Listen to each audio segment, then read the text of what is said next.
voici de retour pour un nouveau colo conseil et pas des moindres, on va parler aujourd'hui et lundi dans 15 jours de la théorie des couleurs pour pouvoir comprendre comment associer dans ces colos au mieux les couleurs pour avoir quelque chose de cohérent et avoir quelque chose qui, comme on dit, plaise à l'œil.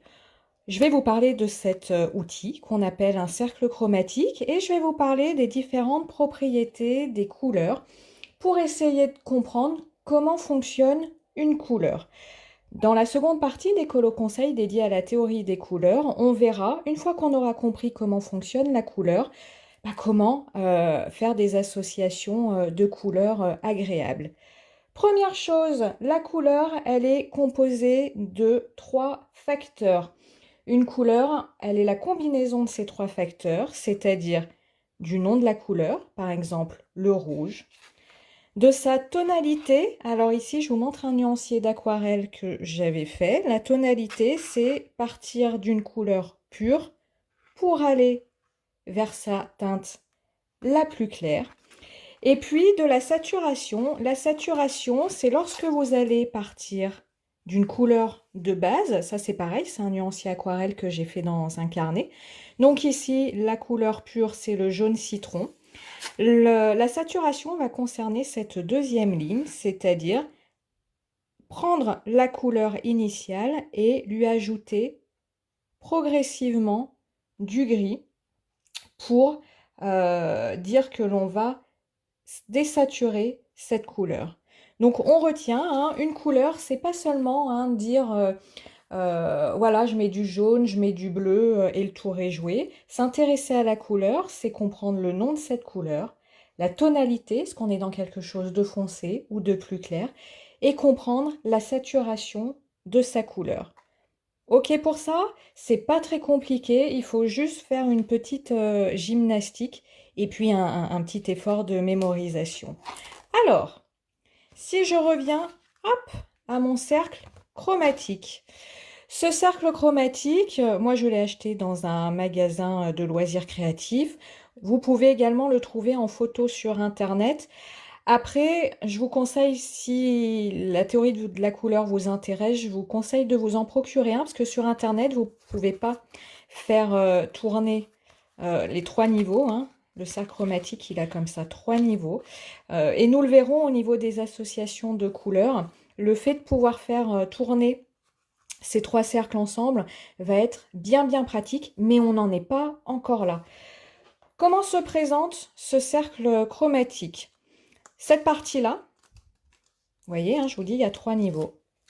Cette partie-là, on va s'y intéresser dans 15 jours. Cette partie-là, elle vous permet de comprendre les associations de couleurs. On la met de côté.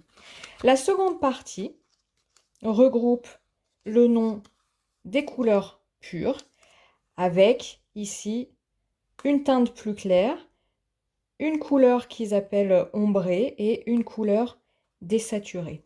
De l'autre côté de votre cercle chromatique, vous allez avoir plusieurs informations. Par exemple, ici, on vous donne l'information que le violet, si vous lui rajoutez du rouge-violet, vous allez obtenir au niveau de ces 2 couleurs, hop, alors attendez, je m'aligne bien, pardon.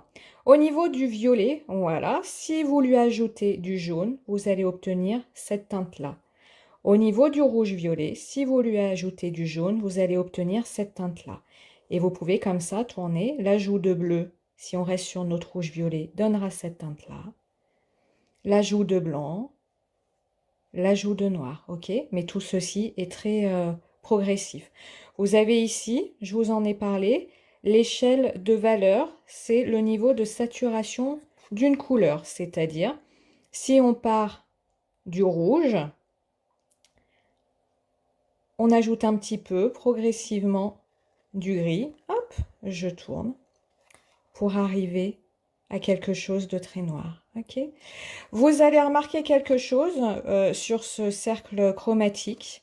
Il n'y a ni blanc ni noir au niveau de nos couleurs là, hein, si je fais tourner.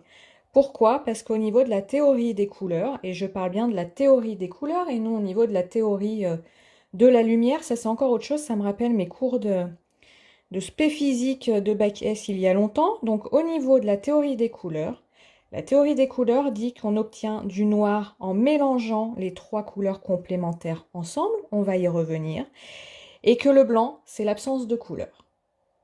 C'est pas plus compliqué que ça. Au niveau vocabulaire, retenez bien tout ça, ça va nous servir au niveau de nos associations de couleurs. Nous avons trois couleurs primaires, on révise. Les couleurs primaires sont le rouge, le jaune et le bleu. Ok? Les autres couleurs vont être un mélange à partir de ces trois couleurs primaires. Donc on l'a dit, par exemple, le noir, c'est un mélange équilibré entre le rouge, le bleu, le jaune. Le gris, ça va être un mélange de nos trois couleurs complémentaires, mais avec, pour un gris rouge, plus de rouge dans le mélange, pour un gris froid, plus de bleu, et puis pour des gris chauds, plus de jaune, dans ce mélange des trois couleurs complémentaires. Ok? Les couleurs secondaires, je vais tourner mon cercle. Hop! Ça va être le mélange à proportion égale de deux complémentaires. Par exemple, si je mélange à proportion égale du rouge et du jaune, j'obtiens du orange. Si je mélange à proportion égale du jaune et du bleu, j'obtiens du vert. Et si je mélange à proportion égale du bleu et du rouge, j'obtiens du violet.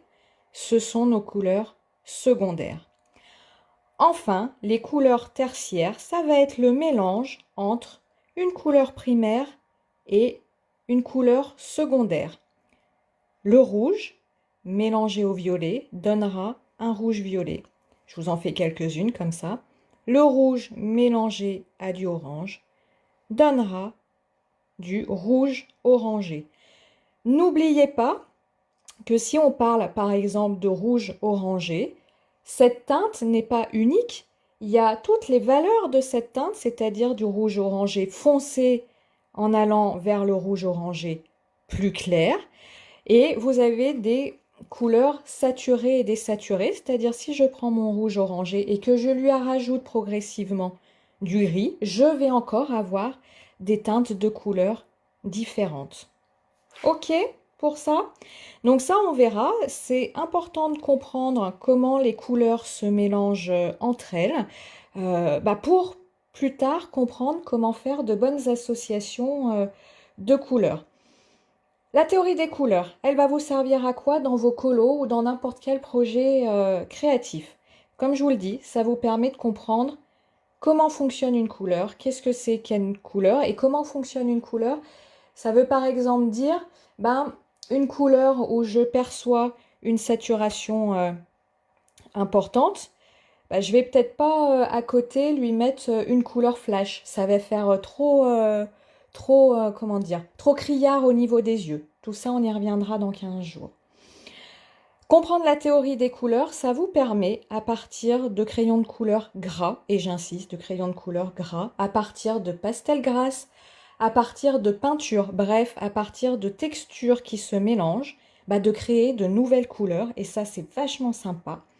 Et puis enfin, la théorie des couleurs, elle nous sert à comprendre comment harmoniser au mieux nos couleurs. Ok?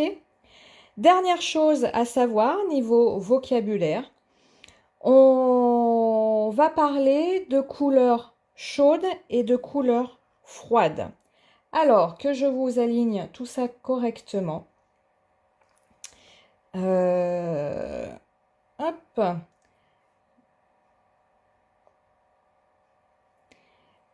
Voilà. Les couleurs. Hop. Allant du jaune jusqu'au... Il est où mon bleu?